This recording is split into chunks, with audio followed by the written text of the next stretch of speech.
bạn xôm chủng điệp xua phục mài bong ổnថ្ងៃនេះខ្ញុំសូមមកបង្ហាញសัตว์នេះមួយគេហៅសัตว์រន្ទេបបងប្អូនមិនមែនសម្រាប់ជីវអីទេគាត់ឲ្យបងប្អូន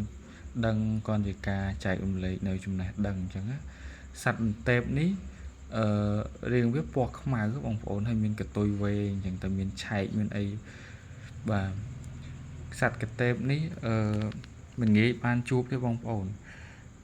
ដើរព្រៃរាប់ឆ្នាំឲ្យជួនកាលបានជួបមួយទេអញ្ចឹងណាប្រភេទសត្វកតេបនេះ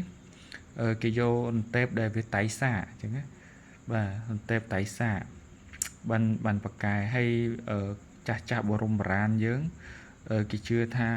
ការបានអន្ទែបតៃសាវាស្លាប់ដោយខ្លួនឯងហ្នឹងដាក់ព្យួរនៅក្នុងផ្ទះនោះអីគឺការពារភ្លើងឆេះបងប្អូនការពារភ្លើងឆេះគ្រោះអន្តរាយផ្សេងណាបងប្អូនហើយគឺជាសត្វដែលមានមង្គលសត្វមង្គលល្អណាសត្វនេះបងប្អូនគេថាសត្វនេះសូម្បីតែក្អែកក៏វាដេញចឹកដែរបងប្អូនទូចទៅខ្លួនណាបាទកតុយវាវែងបងប្អូនកតុយវែងកតៃសាកនេះខ្ញុំបានពីបងប្រុសម្នាក់បាទខ្ញុំស្គាល់គាត់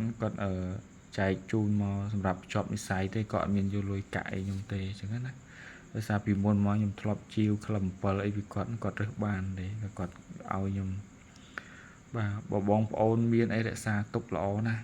ព្រោះអីតាំងពីខ្ញុំបានមកដូចជាមានលៀបមានជ័យច្រើនអញ្ចឹងណាតែសត្វកតេបនេះបងប្អូនមានពេលខ្លះរបស់ខ្លះយើងមានបច្ច័យក៏ពិបាកនឹងរកទិញដែរបងប្អូនហើយរបស់នេះគឺខ្ញុំរក្សាទុកបាទមិនមានជីវអីទេគាត់ឲ្យបងប្អូនដឹងសត្វនេះ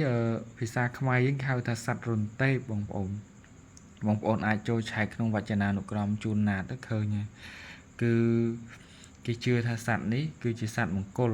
ដែលវាស្លាប់ខ្លួនឯងហ្នឹងយើងអាចរុំបោះក្រហមយើងចងព្យួរទៅគឺការពារភ្លើងឆេះបើបងប្អូនអត់ចេះសូត្របល័យអីផ្សេងគាត់តែចងព្យួរក៏បានដែរព្រោះអីសត្វនេះវាប្រកែពីធម្មជាតិហើយអញ្ចឹងណាបងប្អូន